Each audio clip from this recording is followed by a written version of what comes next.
लाडक्या बहिणींचा लाडका भाऊ अर्थातच राज्याचे मुख्यमंत्री देवाभाऊ हे धुळ्यात मनपा निवडणुकीतील भारतीय जनता पक्षाच्या उमेदवारांच्या प्रचारासाठी आले होते।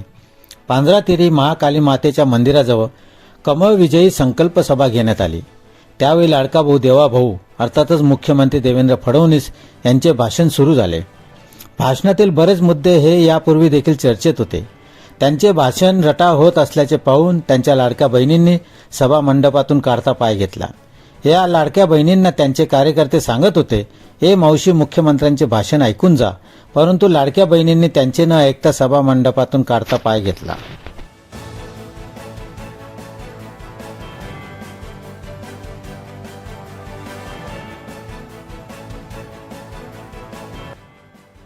सभा मंडपातून बाहेर पडणाऱ्या लाडक्या बहिणींना कार्यकर्ते वारंवार सांगत होते, मात्र लाडक्या बहिणी ऐकण्याच्या मनस्थितीत नव्हते। विजयी संकल्प सभेला बराच वेळ झाला होता, तेव्हा लाडक्या बहिणींना घराकडे जाण्याची घाई झाली होती।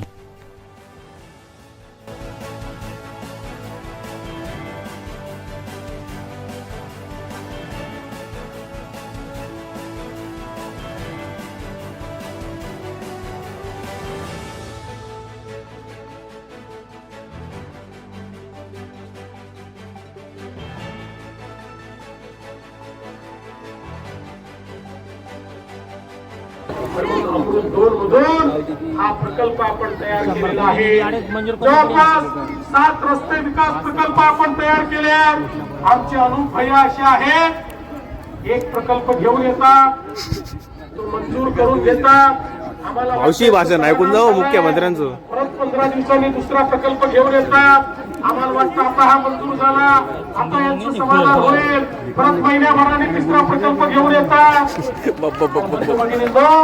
आम्ही त्यांना कधीच त्या ठिकाणी खाली हात पाठवत नाही।